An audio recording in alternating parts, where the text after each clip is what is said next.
தாவேக அமைச்சரவையில் விசிகா இடம்பெற்றிருக்காங்க. இதை மையப்படுத்தி பல்வேறு கேள்விகள் எழுந்திருக்கு. அதை பற்றி தான் இன்னைக்கு நம்ம பேச போகிறோம். நம்ம கூட மூத்த பத்திரிகையாளர் திரு சுந்தரம் அவர்கள் இருக்காங்க. வணக்கம் சார். வணக்கம். விஜயை பற்றி கேட்கிறேன் சார். முதலமைச்சர் விஜய் தேர்தலையும் சரி, இப்போ கூட்டணியிலையும் சரி, முதலமைச்சர் விஜய் தாவேகா கட்சியின் தலைவர் விஜய் ஜெயிச்சிட்டாரா? நிச்சயமா அப்படி தான் சொல்லணும். ஏன்னா அவர் ஒரு ராஜதந்திரம்னு கூட இதை சொல்லலாம்.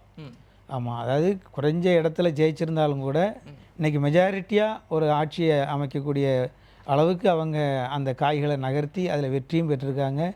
இன்னும் சொல்லப்போனால் அவங்க 2 வருஷத்துக்கு முன்னாடியே இதுக்கு அழைப்பு கொடுத்துருந்தாங்க, ஆட்சியிலும் அதிகாரத்திலும் பங்கு அப்படின்னு தவக மாநாட்டிலே சொல்லியிருந்தாங்க. ஆனால் அவங்கள பற்றின ஒரு அபிப்பிராயம், நல்ல அபிப்பிராயம் இல்லாததுனால யாரும் போய் சேரதுக்கு மனசில்லை. சேரதாக இருந்தால் திமுக கூட்டணியில் உள்ள கட்சிகள் தான் போய் சேர்ந்துருக்கணும். அதுதான் மதச்சார்பற்ற கட்சி கூட்டணின்னு பேர். அதனால் அப்படி போய் சேர்றதுக்கு அவங்களுக்கு மனசில்லை. ஒரு ஆஃப்டர் ஆல் விஜய் தானேன்னு கூட அவங்களுக்கு என்ன இருந்திருக்கலாம், இவர் ஜெயிப்பாரா மாட்டாரா, அது ஒரு கட்சியா அப்படின்லாம் அவங்க எண்ணத்தில் இருந்தது. அது மட்டும் இல்லாமல் ஏற்கனவே திமுக கூட்டணியில் அந்த கட்சிகள் பல வருஷங்களாக அவங்க தொடர்ந்து பயணிச்சுக்கிட்டு இருக்காங்க, ஆட்சியிலும் இருக்காங்க. அதனால் அவங்களுக்கு ஒரு நல்ல ஒரு இணைவான ஒரு சூழ்நிலை இருந்தது. அதை பிரிச்சுக்கிட்டு வர்றதுக்கு மனசு இல்லை. முன்னாடி எப்படின்னா ஜெயலலிதா ஆட்சி காலத்துலேயும் சரி, கலைஞர் ஆட்சி காலத்துலேயும் சரி, நாளடைவில் அந்த 3வது 4வது வருஷம் சின்ன சின்ன இதுகள் வரும், பிணக்குகள் வரும். ஆளுங்கட்சிக்கு ஆதரவு இப்போ கம்யூனிஸ்டுகள்லாம் ஜெயலலிதாவை கூட்டணியிலேருந்து வந்திருப்பாங்க அல்லது திமுக கூட்டணியிலேருந்து வந்திருப்பாங்க. ஆனால் அந்த செயல்பாடுகள், போராட்டங்கள் அல்லது மக்களுக்கு எதிர்ப்பான சில விஷயங்களில் அந்த 3வது 4வது வருஷத்தில் மெதுவாக வரும். 5வது வருஷம் ஆட்டோமேட்டிக்காக இங்கே இருந்தவங்க அங்கே போயிடுவாங்க, அங்கே இருந்தவங்க இங்கே போயிடுவாங்க. இது நாளடைவில் இருந்தது. இங்கே இப்போ விஜய் நிலைமை அப்படி இல்லை. அவர் தனி மனிதனாக வந்திருக்காரு, வந்து நேரம் ஆட்சி அமைப்புன்னு சொன்னார், அதை செய்திருக்காரு. இந்த கூட்டணி கட்சிகளுடைய இதுவே இல்லாமல் இன்னும் கூட கொஞ்சமாக தொகுதிகள் வந்திருந்தா இப்போ நாம் இந்த தலைப்புக்கே பேச வேண்டியது இருந்திருக்காது. அதுதான் சரி. இப்போது இந்த கூட்டணியை தாவேகா தலைவர் விஜய், முதலமைச்சர் விஜய் எவ்வளவு தூரம் கூட்டு போவார், எடுத்துகிட்டு போவார்? ஏற்கனவே சொன்ன மாதிரி தம்பி, இது ராஜதந்திரம்னே கூட சொல்லலாம். ஏன்னா அவங்க கட்சி ஆரம்பிக்கும் போதே சொல்லியிருந்தார், ஆதவ் அர்ஜுனா சொல்லியிருந்தார், கூப்பிட்டு பார்த்தாரு, அழைத்தார் நேரடியாகவே, ஆனால் வரல அப்படின்ட்டாங்க. ஆதவ் அர்ஜுனா விடுதலை சிறுத்தைகள் கட்சியிலேருந்து தான் இங்கே வந்தார். அந்த அம்பேத்கர் புத்தக வெளியீட்டு விழாவில் தொடங்கினது தான் இந்த சர்ச்சை. அவர் அதுக்கப்புறம் தான் தாவேக்காவுக்கு வந்து சேர்ந்தார். இன்றைக்கி தாவேக்கா ஒரு நல்ல இடத்துக்கு ஆதவ் அர்ஜுனா கொண்டு வந்திருக்காருங்கிறதுல மாற்று கருத்து இல்லை. எனக்கு இந்த இடத்துல தான் கேள்வி. அப்போது பலமுறை அழைப்பு விடுத்தாங்க, அவர் பல்வேறு காரணங்கள் சொல்லி கூட்டணியில் இல்லை. அப்புறமும் சொன்னார், எங்களுடைய கூட்டணியை உடைக்க முயற்சி நடக்குது அப்படின்னு சொன்னார், அதை நான் தடுத்துட்டேன் அப்படின்னாரு. இப்போ கூட நம்ம பேசிட்டு இருக்கும்போது ரீசெண்டாக கூட இப்போ சொல்கிறப்ப கூட அப்போ முயற்சி நடந்துச்சு அப்படின்னாரு. இப்போ வந்து நிர்வாகிகளுடைய பெரும்பாலானோர் அந்த அவங்க சொல்லக்கூடிய அந்த இணக்கத்தின் காரணமாக நாங்கள் இணைஞ்சிருக்கோம் அப்படின்னு சொல்லி சொல்கிறப்போ, தேர்தலுக்கு முன்பு அவர் வந்து கட்சியுடைய நிர்வாகிகள் சொல்லபடி கேட்டு அவர் முடிவெடுத்தார், கூட்டணியில் திமுக கூட்டணி தான் தொடருவோம் அப்படின்னு சொன்னார். இப்போயும் கட்சி நிர்வாகிகள் பெரும்பாலான முடிவின் அடிப்படையில் இந்த முடிவு எடுக்கிறாருன்னா, தேர்தலுக்கு முந்தி அவர் வந்து இந்த கூட்டணியை காப்பாற்ற முயற்சி பண்ணியிருக்காரு. இப்போ தேர்தலுக்கு அப்புறம் இந்த மாதிரி ஒரு முடிவு எடுக்கிறாருன்னா என்ன சொல்கிறாங்க அப்படின்னா, விசிகா தலைவர் திருமாவளவனுடைய கட்டுப்பாட்டில் இந்த கட்சி இல்லையோ, நிர்வாகிகள் தொண்டர்கள் மத்தியில் அவங்க கொடுக்கக்கூடிய அழுத்தத்தின் காரணமாக ஒரு தலைவர் முடிவு எடுக்கிறது சரியா இருக்குமா அப்படின்னு ஒரு கேள்வி. இல்லை, அது திருமாவளவன் அந்த மாதிரி ஊசலாட்டத்துக்கே போக மாட்டார். அவருடைய சொல்லும் சரி செயலும் சரி எப்போவே சரியாகத்தான் இருக்கும். அவர் அப்படியா இருக்குமா இப்படி என்ன இப்போ ஒரு 2 மாதமாக அவருடைய நகர்வுகள் இப்படி சந்தேகத்துக்கு இடமாக வருது. அவர் முதல்ல காட்டுமன்னார் கோயிலில் வந்து நான் போட்டியிட போகிறோம்னு சொல்லி வாங்கினார். அப்புறம் இன்னொரு காங்கிரஸ்கார்ட்ட தூக்கி கொடுத்தாரு, இல்லைன்னு சொன்னாங்க. இப்போ நான் அதுலேயே அவருக்கு வந்து ஒரு ஈரோட்டான நிலை. இதை மாதிரி ஒரு சூழ்நிலையை அவர் எப்பயுமே எடுத்ததில்லை. ஆனால் இப்போ சூழ்நிலை என்னென்னா, திமுக ஆட்சிக்கு அமைக்க முடியலை. அப்படி வந்திருந்தாங்கன்னா வேறு மாதிரி நிலைமையாக இருந்திருக்கும், கூட்டணி சர்க்காருக்கே போயிருக்காது. இப்போ தாவேக்க அமோக வெற்றி, ஆனால் மெஜாரிட்டி இல்லை. இப்போ அடுத்தவங்களுடைய ஆதரவு தேவைப்படுது. அவர் மதச்சார்பற்ற கட்சிகள் தான் நான் இருப்போம்னு விஜய் தெளிவாக சொல்லியிருக்காரு. அப்போ யாருக்கிட்ட போய் ஆதரவு கேட்கணும்? நான் தர முடியாதுன்னு சொன்னது முஸ்லீம் லீக் தலைவர் காதர் மொய்தீன். அப்படி இருந்து அவர்கிட்ட திரும்ப திரும்ப அவர்கிட்ட போய் கேட்டு அவருக்கு கல் மனசை கரைச்ச மாதிரி தான் நான் நினைக்கிறேன். அவர் முதல்ல வேண்டாம், நாங்கள் தர முடியாதுனாரு, தருவோம்னாங்க. பிறகு கொஞ்சம் நேரத்துக்குள்ள நாங்கள் கொடுக்கலன்னாரு. அப்புறம் மந்திரி சபையில் நாங்கள் இடம் பெறலைன்னாரு, நாங்கள் பிறகு இடம் பெறுவோம்னாரு. இப்போ ஒரு இடத்த வாங்கி ஒரு அமைச்சர் அதுக்கு பிரதிநிதித்துவம் கொடுத்துருக்காங்க. ஆனால் இதில் தெளிவான நிலையில் இருந்தது விஜய், ஆதவர்ஜுனா, அந்த மாதிரி தான் நம்ம எடுத்துக்கிடணும். இவங்க வந்தால் நல்லதுன்னு நினைக்காங்க. காரணம், நாளைக்கு ஒரு பிரச்சனை வரும்போது, ஒரு ஆட்சிக்கு ஒரு மெஜாரிட்டி இல்லை அப்படின்னு சொல்லும்போது அந்த சூழல் வந்துடக்கூடாது அப்படின்னு அமைச்சர் பதவி கொடுத்துருக்காங்க. இல்லை, அதுவும் ஒரு ராஜதந்திரம் தானே. இப்போ அவங்கன்னா வெளியேயும் போக முடியாது, எதிர்கருத்தும் சொல்ல முடியாது. இப்போ அவங்க ஆட்சி அப்படின்னா அவங்களுக்கு அதை சொந்தம் கொண்டாடக்கூடிய அளவுக்கு அவரை திருமாவளவன் சொல்லும்போது சொல்றாரு, கூட்டணி குறித்து செய்தியாளர்கள் கேள்வி எழுப்புறப்போ, இப்போ நம்ம பேசிட்டு இழுக்கிறப்போ அவங்க சொல்றாரு தேர்தல் வரும்போது பார்த்துக்கலாம் அப்படின்னு சொல்றாரு. அப்படின்றப்போ ஒரு நடுநிலை இல்லாத திடீர்னு தேர்தல் சமயத்தில் முடிவு எடுக்கலாமா, அங்கே ஒரு கேள்வி வருது இல்லையா, இப்போ வேணா போகலாம் அப்படின்னு சொல்லி. ஆமாம், இது அந்த நேரத்துக்கு அவங்க சொல்லக்கூடிய வார்த்தைகளாக இருக்கும். இப்போ நாளை என்ன நடக்கும்னு யாருக்கும் தெரியாது. அப்படி தானே, நாளை என்ன நடக்கும்னு யாருக்கும் தெரியாது. இப்போ இவங்க இப்போவுமே அந்த பார்டரில் தான் இப்போ ஆதரவு நிலையில் இருக்காங்க. அதிமுக வெளியே அதிருப்தி கோஷி வெளியே போயிட்டதுனால இப்போ அந்த 120 அந்த மாதிரி தான் இருக்குது. அது பெரிய அளவில் ஒன்றும் மெஜாரிட்டின்னு சொல்ல முடியாது. நாளைக்கு அவங்க எங்களுக்கு இந்த அரசினுடைய இந்த செயல்பாடு பிடிக்கலை, நாங்கள் வெளியே போகிறோம்னு சொன்னால் அப்படி குறைஞ்சிக்கிட்டே வர்றதுக்கு வாய்ப்பு இருக்கும். அப்படி அந்த முடிவு எடுக்க மாட்டாங்க. எடுக்க மாட்டாங்க. இப்போ திருச்சி கிழக்கு தொகுதி இப்போ வந்துட்டு ஆமாம் தாவேக்கா தலைவர் விஜய் தான் போட்டிட்டார், முதலமைச்சர் போட்டிட்டார், இப்போ ராஜினாமா பண்ணிட்டார் முதலமைச்சர். அப்படின்றப்போ அங்கே திருமாவளவன் நிப்பாட்டுறதுக்கு விசிகா தரப்புல அங்கே சீட்டு கொடுக்குறது வாய்ப்பு இருக்கு. திருமாவளவன் போட்டிற மாதிரி சூழல் வாய்ப்பு இருக்குன்னு நம்ம பரவலாக பேசப்படுது, நினைச்சுக்கிறோம். நம்மளே கூட அந்த சிந்தனைக்கு போனோம். ஆனால் இப்போ என்ன சொல்லியிருக்காருன்னா, நான் அமைச்சரவையில் இடம்பெற மாட்டேன் அப்படிங்கிறப்ப அப்புறம் போட்டி இல்லைன்னுங்கிறது அதிலே விடை தெரிஞ்சிடும். நாம் அமைச்சரவையில் நம்ம நினச்சிக்கிட்டோம் அவர் திருச்சி கிழக்கில் நின்றுதான் ஜெயிச்சா அவரும் ஒரு மந்திரி சபையில் ஒருத்தராக இடம் பெற்றால் அந்த மந்திரி சபைக்கு ஒரு அலங்காரமாக இருக்கும், ஒரு நல்ல ஆலோசனைகளை சொல்லக்கூடியவராக இருப்பார், அது தெளிவாக தான் இருக்கும். ஆனால் அவர் நான் மந்திரி சபையில் இடம்பெற மாட்டேன்னு சொன்னால் எம்எல்ஏ ஆக போகிறது இல்லைங்கிறது தான் அர்த்தம். நம்ம அதுக்கு ஏன்னா அந்த சந்தேகம் ஏன் வந்ததுன்னா, கூப்ப கிருஷ்ணன் லால்குடியில் தோல்வியை தழுவியவர் அங்கே நிற்பாருன்னு நினைச்சோம் அந்த மாவட்டத்துக்காரர். அவரை வந்து கொடுத்தாச்சு. அப்போ திருமாவளவனுக்கு அந்த லைன் கிளியர் ஆகிட்டோன்னு நம்ம நினச்சிக்கிட்டு இருக்கும்போது அவர் இப்போ இதுக்கு பதில் சொல்கிற மாதிரி தான் நம்ம அந்த கருத்தை எடுத்துக்கிடணும். அதனால் அவர் திருச்சியில் நிற்க போகிறது இல்லை, வேற விஜய் மனசில் யார் இருக்காங்களோ அவங்கள நிறுத்துவாங்க, வெற்றி பெறுவாங்க. ஓகே, சூழல் கருதி தான் அந்த முடிவெடுத்தேன் அப்படின்னு சொல்லி திருமாவளவன் வெளிப்படையாகவே இப்போ சொல்லியிருக்காரு. அப்படின்றப்போ திமுக தலைவர் மு.க.ஸ்டாலின் ஒரு பதிவிடுறாரு. அது எப்போ பதிவிடுறாருன்னா, திமுக துணை பொதுச் செயலாளர் எம்பிஆர் இருக்கக்கூடியவர் ராசா வந்து ஒரு ஆபாசமான பதிவை சுற்றுலா வெளியிடார், அதை நீக்கிறார். அப்படின்றப்போ அந்த பதிவுக்கு அப்புறம் திமுக தலைவர் மு.க.ஸ்டாலின் இந்த மாதிரி பேச வேணாம் அப்படின்னு சொல்கிறார். இன்னொன்று வந்து விசிகாவை இன்னும் அந்த கொள்கை தோழமைகள் அப்படின்னு அந்த பதிவில் குறிப்பார். அப்படின்றப்போ திரும்ப வருவாங்க அப்படின்னு நம்புறாரு அவர் கூட்டணிக்குள்ள. இல்லை, மனசை புண்படுத்த வேண்டாம்ங்கிறது ஒன்று.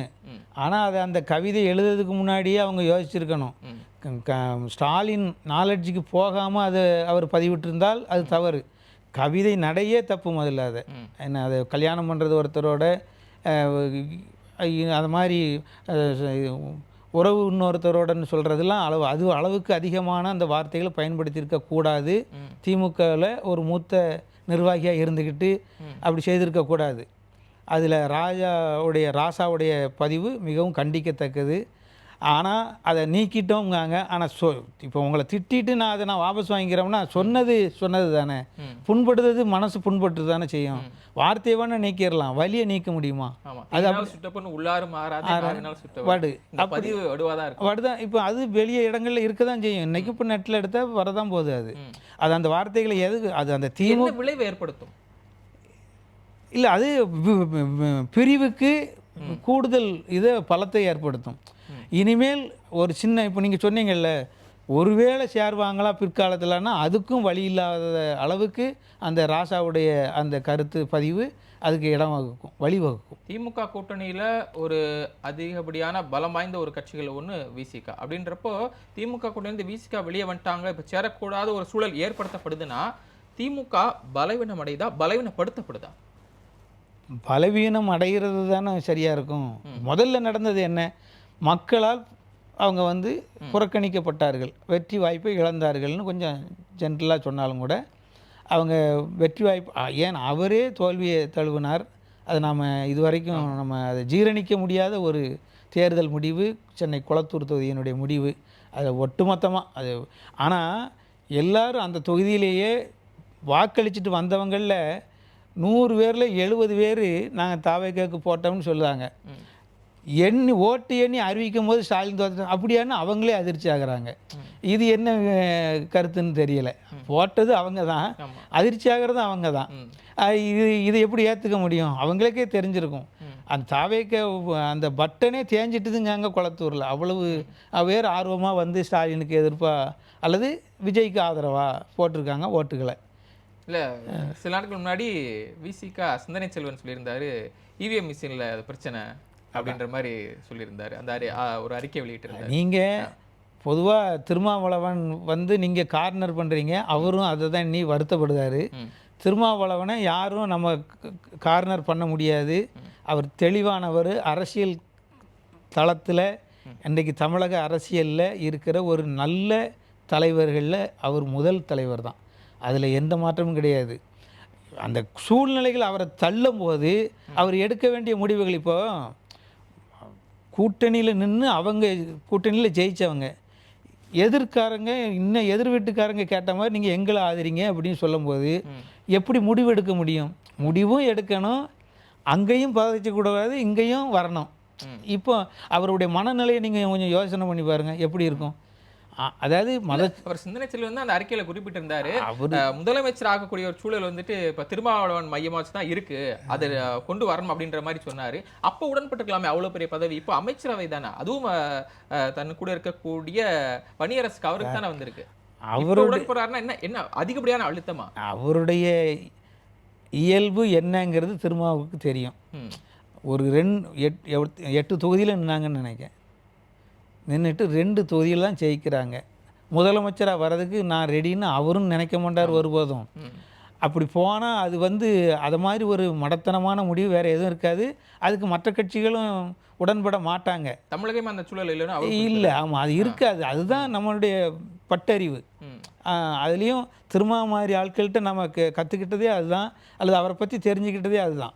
தெளிவான முடிவெடுக்கக்கூடியவர், எதையுமே சரியாக சொல்லக்கூடியவர். நான் திரும்பவும் அதை நான் உங்களுக்கு பதிவு பண்ணுறேன்.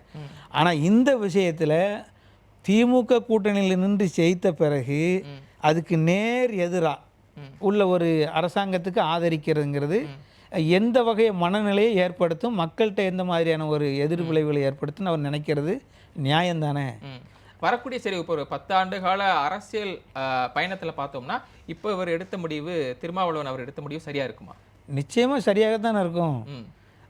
ஆட்சி மத சாயம் பூசின ஆட்சியாக இருக்கக்கூடாது பிஜேபி சர்க்கார், அல்லது அது அந்த வகையில் வந்தவங்கள வேண்டாம் அப்படிங்கிறாரு. அது விஜய் எடுத்த மிகச்சரியான முடிவு. ஏன்னா எதிரிக்கு எதிரி நண்பன்னு நினச்சிக்கிட்டுலாம் அங்கே போக முடியாது. சிலர் வந்து எதிரியையே நண்பனாக்குனாங்க, முயற்சி பண்ணாங்க, எடப்பாடியும் திமுகவும் அப்படின்லாம் சொன்னாங்க. அரசியலில் எப்படி கொட்டை குழப்புறாங்கங்கிறது இதுக்கெல்லாம் உதாரணம். ஆனால் எதையுமே அதை பற்றி காதில் வாங்காமல் மனசில் போட்டு இருத்திக்கிட்டு குழப்பாமல் விஜய் மிக சரியான பாதையில் போனார், போய்கிட்டு இருக்காரு. அதுக்கு உதாரணம் தான் இது ஸ்டாண்டு. அவங்கள வரணும்னு சொன்னார், வர வச்சாங்க. அவர் நினைக்கிற ஈகோவே நினைக்கலையே. அவர் திமுகவில் நின்னவங்க நாளைக்கு நம்மக்கிட்ட வந்து பேசுவாங்க, அடுத்த நாளை எதிர்ப்பாங்கன்னு தெரிஞ்சாலும் அவங்களுடைய ஆலோசனைகளை, அறிவு சார்ந்த விஷயங்கள் நாம் ஏற்றுக்கிடுவோம். ஓகே, அப்போ தாவேக்காவுடைய போக்கு தாங்கள் எதிர்பார்த்த மாதிரி இல்லைன்னா அமைச்சரவை பதவியை உதறிட்டு விசிகா வெளியே வருமா? அந்த ஒரு ஸ்டாண்ட் எடுப்பாங்க. ஏன்னா அவருக்கு எனக்கு பதவி அந்த ஆசை கிடையாது, அதனால தான் என்னோட எம்எல்ஏ பதவி கூட நான் இன்னைக்கு ராஜினாமா பண்ணிட்டு வந்து அந்த நிகழ்வு நம்ம பார்க்குறோம். அப்படின்றப்போ ஒருவேளை தாவேக்கா அரசு இவங்களுடைய போக்குக்கு ஏற்ற மாதிரி போகலை அப்படின்னா பதவியை தூக்கி எறிஞ்சிட்டும் வெளியே வர தயாராக இருப்பாங்க. அது அந்த பிரச்சனையினுடைய தன்மையை பொறுத்தது, தமிழகத்தினுடைய நலனை பொறுத்தது. தமிழகத்தில் அந்த பிரச்சனை எவ்வளோ பெரிய தாக்கத்தை ஏற்படுத்திச்சோ அதுக்கு தகுந்த மாதிரி அவங்களுடைய முடிவு இருக்கும். அது என்றைக்குமே அது சரிதான். அது அப்படி தான் முடிவு பண்ண முடியும். சும்மா தொட்டதுக்கெல்லாம் குறை சொல்லிட்டு வர்றதுக்கு இது குடும்ப சண்டை இல்லை. இது ஒரு ஆட்சியை நம்ம நிலைநிறுத்தியிருக்கோம். இன்னும் சொல்லப்போனால் அதில் வந்து அந்த அதிமுக பாரதிய ஜனதா கட்சியினுடைய சாயலே வரக்கூடாதுன்னு நினைக்கிறதெல்லாம் தமிழ்நாட்டு மக்கள் மனசில் என்ன இருக்கோ அதை தான் அவர் வெளிப்படுத்தியிருக்காரு, செயல்படுத்தியிருக்காரு விஜய் அப்படின்னா நம்ம எடுக்க வேண்டியது இருக்கும். அதனால் அதே மாதிரி திருமாவளவனுமே அந்த போயிடுவாரோ வந்துடுவாரோ அந்த மாதிரி ஊசலாட்டத்துக்கெலாம் இல்லை. இன்னும் சொல்லப்போனால் இப்படி 2 கவிதையை அல்லது பதிவுகளை ராசா மாதிரி ஆட்கள் போட்டாங்கன்னா, ஏன்னா ஆர்எஸ் பாரதியே அவர் எவன் வந்தானே எவன் போனால் என்ன அப்படின்னு சொல்லியிருக்காரு. அந்த வார்த்தைகளுக்கெல்லாம் இப்போவே போக தேவையில்லை. இவங்க இன்னும் கண்ணியத்தை கடைப்பிடிக்கிறாங்கன்னு தான் நம்ம நினைக்கணும். யார் திருமாவளவன் குரூப்புகள். அதில் ஒரு சிலர் இப்போ அந்த ராசா திமுக ராசா இருக்க மாதிரி இந்த மாதிரி சிந்தனை செல்வன், ஏன் இந்த வன்னியரசுவே கூட அவருக்கு திமுக பொதுச் செயலாளர் மூத்த தலைவர் அனுபவம் வாய்ந்தவர் அவர் இந்த ஒரு ஆபாசமான பதிவுன்னு தான் அது. ஆமாம், இது எந்த வழியில் வருதுன்னா 93 94ன்னு நினைக்கிறேன். அப்போ வைகோ பிரிவின் போது நாஞ்சில் மனோகரன் அவங்க நிறைய ஒரு 10 மாவட்ட செயலாளர்கள் வந்துட்டாங்க வைகோவுக்கு, கலைஞருக்கு எதிர்ப்பாக. நாடே கொந்தளிப்பான ஒரு சூழ்நிலையை அன்னைக்கு பார்த்தது. அப்போ நாஞ்சில் மனோகரன் அப்போ அவர் துணை பொதுச் செயலாளர் நினைக்கிறேன். ஆமாம், அது மாதிரி அவர் ஒரு கவிதை கருவின் குற்றம் அப்படின்னு எழுதினார். அந்த கருவின் குற்றம்னா அதுக்கு வேறு அர்த்தம். இப்போ ராசா எழுதியிருக்காரு இல்லையா, அது கிட்டத்தட்ட அதே மாதிரி அர்த்தத்தில் வர்றதுனால அவர் யாரை எழுதினார்னு அப்போ பிரச்சனையாகி கலைஞரை அதான் அப்படி எழுதினார்னு சொல்லி வீரபாண்டிய ஆறுமுகம் பிரச்சனை வந்து அந்த மாதிரி கட்சிகளை ஒரு மிகப்பெரிய சலசலப்பை ஏற்படுத்தின விஷயம் அது. அதனால் அந்த வழியில் வந்தவங்க அப்படி தான். அப்போ திமுககாரர் அன்னைக்கு அப்படி எழுதினார், இன்றைக்கி ராசா எழுதியிருக்காங்க. ஆனால் திமுக தான் இப்படி எழுதுகிறாங்களே தவிர இப்போ திரும்ப வெளியே போயிட்ட உடனே வந்து ஏனிய அப்படி இப்படின்னு சொல்லி அதை அவங்கள வந்து பலவீனப்படுத்தவோ அசிங்கப்படுத்தவோ கூடாதுங்கிறது என்னுடைய கருத்து. உடனே வந்துட்டு திமுக தலைவர் மு க ஸ்டாலின் வந்து அதை கண்டிக்கும் விதமாக ஒரு பதிவு. அது தொட்டிலையும் ஆட்டிட்டு பிள்ளையும் கிள்ளி விட்டு அப்படின்னு ஒரு இது சொல்லுவாங்கள்ல, அந்த மாதிரி ஸ்டாலின் நாலேஜுக்கு போகாமல் அவர் எக்ஸ் தளத்தில் அது பதிவு போட்டிருந்தாருன்னு உண்மையாக இருந்தால் அது ஸ்டாலின் பிற கண்டிக்க தான் செய்வார். ஏன்னா அவரும் ஒரு முதிர்ச்சியான நிலைமைக்கு வந்துட்டார். இப்போ அந்த கடந்த ஆண்டுகள்லாம் அவருடைய ஆட்சியெல்லாம் எந்த வித குறைபாடும் சொல்ல முடியாத அளவுக்கு அப்படி தானே இருந்தது. அப்படி இல்லைன்னா அப்போயே இந்த கம்யூனிஸ்ட்டுகளும் சரி திருமாவளவன் மாதிரி நம்ம விடுதலை சிறுத்தைகளும் சரி வெளியே வந்திருப்பாங்க. ஏன் வரலைன்னா ஒரு நியாயமான ஆட்சி, ஒரு நல்ல ஆட்சிங்கிற மாதிரி தானே போய்கிட்டு இருந்தது. மக்கள் நல திட்டங்கள் எந்த குறையும் இல்லை. அதை நாமளாக பிச்சுக்கிட்டு வரும்போது தான் வர முடியாதுங்கிறது தான். ஒரு சில அங்கொன்றும் இங்கொன்றுமான்னு சொல்லுவோம்ல, அந்த அண்ணா பல்கலைக்கழக விஷயம், இது வந்து தனிப்பட்ட மனிதனுடைய குணாதிசயங்களில் எழுந்த ஒரு ஒரு குற்ற செயல்கள். அது வந்து தனிப்பட்ட மனிதர்கள் நடத்தினது. அதை வந்து ஆட்சி கூட எந்த சூழ்நிலையும் நாம் வந்து அதை வந்து ஒட்டக்கூடாது, இணைக்கக்கூடாது. ஒரு பார்க்கில் ஒருத்தன் பண்ணுறான்னா அதுக்கும் ஆட்சிக்கும் என்னென்னா நீங்கள் உடனே அவன் ஆளுங்கட்சிக்கு வேண்டியவன் அப்படி இப்படின்னு சொல்லலாம். அந்த மாதிரியான ஒரு கசப்பான சம்பவத்தில் கூட அவங்க அதை அனுசரித்து தான் போனாங்க. காரணம் அதிமுக பாரதிய ஜனதா கட்சி கூட்டணி ஆட்சிக்கு வந்துடக்கூடாது, அதுக்கு அது நம்மளால் அந்த தவறு நடந்துடக்கூடாதுங்கிறதுல இருந்தாங்க. ஆனால் விஜயை நம்பி போகணும்னு நினைக்கிறாங்க, போகாமல் இருக்கிறதுக்கு புதுசு இது எப்படி இவரை நம்பி போகிறதுன்னு நினச்சாங்க. அதில் விஜய் தெளிவாக இருந்தார். இவங்க 5 வருஷமாக கூட்டணியில் இருந்தாலும் பல்வேறு விஷயமான லாபங்களை அல்லது உதவிகளை பெற்றிருக்கலாம். ஏன்னா அவங்க தான் ஆளுங்கட்சி, அவங்க ஒரு மக்கள் திட்டமோ அல்லது சொந்தமான சில விஷயங்களோ அவங்கள வச்சு தான் நம்ம பயன்பெற்றிருக்கலாம். அப்போ திடீர்னு அவங்கள எதிர்த்துட்டு வர்றதுங்கிறது முடியாது. அந்த வகையில் அந்த ஆட்சியில் அந்த கூட்டணியில் தொடர்ந்தாங்க, வெற்றி பெற முடியாமல் போயிட்டுது. இப்போ அந்த வெற்றி பெற்றவங்களாவது தவக்க ஆதரிக்காங்கன்னு நினச்சி நம்ம வந்து சந்தோஷப்பட வேண்டியதான். நீங்கள் கம்யூனிஸ்ட் கட்சின்னு ஒரு வார்த்தையை சொன்னீங்க. ஆமாம், இடதுசாரிகள் அவங்க வந்து இப்பவும் கூட நாங்கள் வந்து நிபந்தனையற்ற ஆதரவு அப்படின்ற மாதிரி அமைச்சர் இடம் பெறலன்னு சொன்னோம். அவங்களுக்கும் தான் அமைச்சர் ஆதரவு அழைப்பு விடுத்தார். அதே இடதுசாரிகளை விட்டு தான் எங்களுடைய முடிவும் இருக்குன்னு சொன்ன ஒரு விசிகா தலைவர் திருமாவளவன். அவர் வந்து முதலமைச்சரின் வேண்டுகோளினாங்க போயிட்டதா அப்படி சொல்றாங்க. அப்படின்றப்போ இவர் திரும்பவும் விஜய் வந்து முதலமைச்சர் விஜய் திரும்பவும் இன்னொரு முடிவெடுத்து நடவடிக்கை எடுத்து இன்னும் கொஞ்சம் அழுத்தம் கொடுத்து இடதுசாரிகளுக்கும் அமைச்சரவையில் இடம் கொடுக்க வாய்ப்பு இருக்கு. அவங்க சம்மதிக்க மாட்டாங்க. அது அகில இந்திய கட்சி எடுக்கக்கூடிய முடிவு, அது வந்து மாநில கட்சி கிடையாது. அவங்களுக்கு முதல் காரணம் அவங்க கூட்டணியில் நின்று ஜெயிக்கலை முதல்ல. அது அவங்க அதெல்லாம் பார்ப்பாங்க நிச்சயமாக. ஏன் நீங்கள் இந்த வார்த்தையை சொல்கிறீங்க? அகில இந்திய கட்சின்னு சொல்கிறீங்க, இது மாநில கட்சின்னு சொல்கிறீங்க, ஏன் அந்த அது வந்து அவங்க தீர்மானிக்க முடியாது. அதை அகில இந்திய கட்சி தான் அதை தீர்மானிக்கும். இந்த கட்சியில் ஆட்சியில் இடம்பெறலாம் இடம்பெறக்கூடாதுங்கிறத. இவங்க ப்ரப்போஸ் பண்ணலாம், மாநில குழு செயலாளர் சொல்லலாம். ஆனால் அதை ஏற்றுக்கிற பக்குவமோ அல்லது அதுக்கான காரணமோ சரியானதாக இருக்கணும். இப்போ அவங்க கூட்டணியிலேருந்து ஜெயிச்சாங்கன்னு வச்சுக்கோங்க, தவிக கூட்டணியில் நின்று ஜெயிச்சிருந்தாங்க, ஆனாலும் பெரிய அளவில் அவங்க ஜெயிக்கலை, தனிப்பெரும்பான்மை கிடைக்கல அப்படிங்கும்போது உங்கள் ஆதரவு அமைச்சர்களை சேர்ந்தா நல்லதுன்னா அது ஒரு நியாயமானதாக இருக்கும். நின்று ஜெயித்தது திமுக கூட்டணியில் இப்போ ஆட்சிக்கு ஒரு இழுக்கு வந்துடக்கூடாது அல்லது ஒரு கவர்னர் ஆட்சி வந்துடக்கூடாது அப்படிங்கிறதுனால அவங்க வெளியிலேருந்து ஆதரவு. அதே தான் நம்ம விசிகாங்க வச்சு பார்க்கணும். அவங்களும் அதை தான் சொல்லுவாங்க, நான் வெளியிலேருந்து தான், அதாவது அவரே திரும்பவே தெளிவாக சொல்லியிருந்தார்ல, இடதுசாரிகள் என்ன முடிவு எடுப்பாங்களோ அதையொட்டிய முடிவாகத்தான் இருக்கும்னு சொன்னார். அதுனா என்ன, ஆட்சிக்கு ஆதரவுங்கிறதுல பாதி கிணறு தாண்டியாச்சு. இப்போ காங்கிரஸே இத்தனை வருஷத்துக்கு பிறகு வந்து அவங்களும் திமுக கூட்டணின்னு ஜெயித்தவங்க தான். அவங்க ஜென்டலாக சொல்கிறதா இருந்தால் அவங்க நாங்கள் வர வேண்டாம் அப்படின்னு அவங்க சொல்லியிருந்துருக்கணும், நாங்கள் எங்களுக்கு இப்போதைக்கு வேண்டாம் அப்படின்னு சொல்லியிருந்துருக்கணும். அதானே சரியானதாக இருக்கும். ஆனால் 59 வருஷம் இல்லாததுனால அவங்க பதவி ஆசையோ அல்லது ஒரு மக்கள் மத்தியில் ஒரு நல்ல ஒரு இம்ப்ரெஸ் ஏற்படுத்துறதுக்காக வேண்டி அவங்களுக்கு கிடைத்த வாய்ப்பாக கூட கருதி இருக்கலாம். அந்த வரலாற்று பழியை தொடச்சிட்டாங்க இல்லையா. காமராஜர் ஆட்சிக்கு பிறகு காங்கிரஸ் மந்திரி சபையில் இடம்பெறலை, இடையிலே கூட அந்த பிரச்சனை வந்து 2006 அப்போவுமே 96 இடங்களில் மட்டும் ஜெயித்த கலைஞர் திமுக ஆட்சியை மைனாரிட்டி சர்க்கார்னு ஜெயலலிதா கூட அவங்க மூச்சுக்கு 300 தடவை சொன்னாங்க. அப்போயே கூட அவங்க அணியில் சேர்த்துக்கல. அது காரணம் கூட்டணியை வலுவாக வச்சுருக்கணுங்கிறதுனால தனிப்பெரும்பான்மை கிடைக்க முடியாத அளவுக்கு கூட இடங்களை கூட்டணி கட்சிகளுக்கு தேர்தலுக்கு முன்னாடி கொடுத்தாங்க கலைஞர்.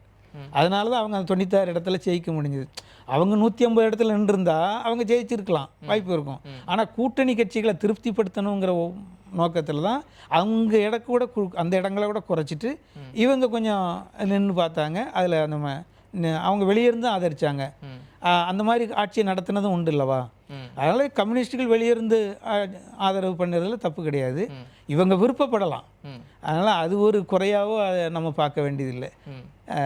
ஓகே, ஒரு ஐஎம்எல் பற்றி ஒரு கொஸ்டின் கேட்டுறேன். ஐஎம்எல்லும் சொன்னாங்க கூட்டணிக்கு ஆதரவு தர்றதுக்கு முன்னாடி திமுக தலைவர் என்ன சொல்கிறாரோ அவர் ஆமான்னு சொன்னால் அவர் தலையாட்டா நாங்கள் கொடுப்போம், இல்லைன்னா கொடுக்க மாட்டோம் அப்படின்னாங்க. ஆனால் இப்போ அவங்களும் அமைச்சர்கள்ட்டாங்க. இப்போ நீங்கள் சொல்கிறது சரிதான் சார். ஆனால் அண்டை மாநிலமான கேரளாவில் ரொம்ப நாளைக்கு பிறகு இப்போ காங்கிரஸ் ஆட்சி அமைச்சிருக்கு. அதே இது இடதுசாரிகள் அவங்க எதிராக இருந்தாங்க, ஆட்சியை இழந்திருக்காங்க. ஆனால் காங்கிரஸ் கூட்டணியில் போட்டியிட்ட கட்சி இந்திய யூனியன் முஸ்லீம் லீக், அதுதானே, அந்த கட்சி தான் இங்கே இருக்குது. அப்போ அவங்க காங்கிரஸ் அங்கே கூட்டணியில் வச்சுருக்கும்போது இங்கே நீங்களும் கூட்டணிக்கு வாங்க அப்படின்னு சொல்கிறதையோ அல்லது காங்கிரஸுக்கு கூட்டணியில் இருக்கிற கட்சியில் நாமளும் இருக்கோம், மந்திரி சபை ஏற்றுக்கொள்றதுல அதில் வந்து தயக்கம் வேண்டாம்னு அவங்க முடிவு பண்ணுறதுல தப்பு இல்லை. என்ன எல்லாருமே முக.ஸ்டாலின்ங்கிற அந்த மிகப்பெரிய ஆளுமைக்கு கொஞ்சம் யோசிச்சிருப்பாங்க. நான் ஏற்கனவே சொன்ன மாதிரி நம்ம 5 வருஷமா அங்கே வந்து திமுக இல்லையா, இல்லை இங்கே இருக்காங்கல்ல. ஆமாம், ஆனால் அந்த காங்கிரஸ் இதே மந்திரி சபைக்குள்ள போயிட்டுது, கேரளாவில் கூட்டணியில் இருக்கிற நாமளும் அங்கே இருக்கோம். அப்போ இப்போ நம்ம கூட்டணி மந்திரி சபைக்கு ஒரு கூடுதல் பலம் சேர்க்கும் விதமாக தான் காதர் மொய்தீன் அந்த முடிவை எடுத்திருப்பாங்கன்னு நான் நினைக்கிறேன். இல்லை, அந்த பார்வை எனக்கு எப்படின்னு தெரியலை. ஏன்னா அவர் செய்தியாளர் சந்திப்பில் வெளிப்படையாகவே சொல்கிறாரு, திமுக தலைவர் தலையாட்டினா நான் கொடுப்பேன் அப்படின்னு சொல்லி சொல்கிறாரு. அது ஒரு நீண்ட நெடிய நட்பினுடைய அடையாளம் தான் சார். அது இலக்கணம். அது லத்தீஃப் அவங்க காலத்தில் இருந்த அப்துல் லத்தீஃப்னு இருந்தாங்க, அவங்க காலத்தில் கலைஞரோட இருந்தாங்க. அது மாதிரியான ஒரு அவ்வளவு நீண்ட ஒரு வரலாற்று மிக்க அந்த அரசியல் பயணத்தில் கூட்டணி அப்படிங்கிறது இப்போ வந்துட்டு தாவக கூட்டணியில் வந்துட்டாங்க அப்படின்னு தான் எடுத்துக்க முடியும். அமைச்சரே வந்துட்டாங்க அப்படின்னா இவங்க மீண்டும் இவங்க போவாங்களா திமுக? இல்லை, அவங்க இப்போ இன்றைய செய்தி நாளைய வரலாறுன்னு சொல்லுவோம்ல. இப்போ இந்த தமிழக வரலாற்றில், அரசியல் வரலாற்றில், ஆட்சியியல் வரலாற்றில் இது வரைக்கும் அப்படி ஒரு சூழ்நிலை இருந்ததில்லை. இல்லை, ஆனால் இப்போ வந்துருச்சு. திமுக வந்து தனிச்சு போட்டிட்டு அவ்வளவு ஒரு வெற்றி பெற்றதா வரலாறும் கிடையாது. இப்போ திமுக என்ன பண்ண போகுது? அது வருங்காலம்தான் அதை அந்த இடத்துக்கு நம்மளை இழுத்துக்கிட்டு போகும். அது அப்போ உள்ள சூழ்நிலைக்கு பொறுத்தது. நான் சொன்னோம்ல ஏற்கனவே, அந்த ஆட்சியில் இப்போ பாலியல் குற்றங்களோ சரி, அந்த போதை கலாச்சாரமோ சரி, இதெல்லாம் இரும்பு கரம் கொண்டு அடக்கணும். அதுதான் முதல் வேலையாக அவங்களுக்கு இருக்கும். அதை தவிர்க்க செய்யும். அரசாங்கம் செய்யும். இந்த புள்ளியில இப்ப இருக்கக்கூடிய அரசியல் சூழல்ல தாவேகாக்கு ஒரு மிகப்பெரிய சவால். இதான புதிய அரசு இருக்கவங்க எல்லாருமே நிறைய பேர் அனுபவம் இல்லாதவங்க. செங்கோட்டையனை தவிர்த்து பார்த்தோம்னா பெரும்பாலானோர் அனுபவம் இல்லாதவங்க தான். இந்த அரசியல் சூழலை அவங்க எப்படி கையாள போறாங்க? இந்த இடத்துல அரசியல் பண்றப்போ திமுக தனித்து தாவேகாவை எதிர்க்குமா? அதே நேரத்துல ஒரு புள்ளியில வர்றப்போ திமுகவும் அதிமுகவும் தாவேகாவை எதிர்க்கணும் அப்படின்ற ஒரு புள்ளியில வர்றப்போ 2 பேரும் இணையறதுக்கு வாய்ப்பு இருக்கா? ஆட்சி அமைக்கவே இணைய போறாங்க அப்படின்ற ஒரு செய்திகள் வந்த நிலையில இப்ப எதிர்ப்பு அப்படின்ற ஒரு புள்ளியில 2 பேரும் இணையறதுக்கு வாய்ப்பு இருக்கா? இல்ல, வாய்ப்பே கிடையாது. திமுகவும் அதிமுகவும் ஒரே இடத்துல நிற்காது, இருக்காது. அதை இறுதியிட்டு உறுதியாக சொல்லலாம். ஏன்னா தமிழக அரசியல் களமே திமுகவா அதிமுகவாங்கிறது தான். ஆனால் இப்போ மாறிடுச்சு. அதிமுகவும் இல்லை, திமுகவும் இல்லை. திராவிடங்கிற வார்த்தை இல்லாமல் ஒரு ஆட்சி இன்னைக்கு அமைஞ்சிருக்குன்னா அது விஜயால் ஏற்படுத்தப்பட்ட அது ஒரு சாதனை சரித்திரம் தானே சொல்லணும். இனிமே நம்ம அதை அப்படி ஆகுமா இப்படி ஆகுமான்லாம் நினச்சிக்கிட்டு இருக்கிறதுக்கோ அது சம்மந்தமாக கருத்து சொல்கிறதோ அது முறையாக இருக்காது. ஆனால் இப்போ ஒரு ஜெயலலிதா போய் கலைஞர் முன்னிலை திமுகவில் சேர்ந்த எப்படியோ, அல்லது கலைஞர் போய் ஜெயலலிதா முன்னிலை அண்ணா திமுக இல்லை, அவங்க 2 பேரும் இல்லைங்க. அந்த இடத்த நிரப்புறது யாரு? அந்த இடத்த நிரப்புறது அந்த பக்கம் எடப்பாடி பழனிசாமி, இந்த பக்கம் மு க ஸ்டாலின். இவங்க 2 பேரும் இணைவாங்கன்னு எப்படி சொல்ல முடியும்? ஏன் ஓ பன்னீர்செல்வம் போய் சேர்ந்ததே உடன்பாடு இல்லாதது. அவருக்கு எவ்வளவு நெருக்கடி எடப்பாடி பழனிசாமி கொடுத்துருந்தா அல்லது அவர் அந்த பக்கம் போயிருப்பாருன்னு நம்மளால் அதை யூகிக்க முடிகிறதில்ல. அப்படி தானே கணக்கு எடுத்துக்கிடணும். ஏன்னா செங்கோட்டையனையும் வெளியேற்றியாச்சு, ஓபிஎஸ்ஸையும் வெளியேற்றாச்சு, யாரும் நிகர் இல்லைன்னு அவர் இருந்தார். இப்போ அதை தான் இவர் நம்ம முன்னாள் சபாநாயகர் தனபால் சொல்லியிருக்காரு. அவங்க ஆடினாங்க, இப்போ அனுபவிச்சுக்கிட்டு இருக்காங்க அப்படிங்கிறது. அந்த வார்த்தைலாம் அற்புதமான வார்த்தைகள் தான். அதுதான் உண்மை. நல்லா சார். ஆமாம், நம்ம அடுத்தடுத்த அமர்வுகளை நிறைய விஷயங்கள் பேசலாம். நிகழ்ச்சி பண்ணிக்கிட்டோம். நன்றி சார். நன்றி நன்றி நன்றி நன்றி.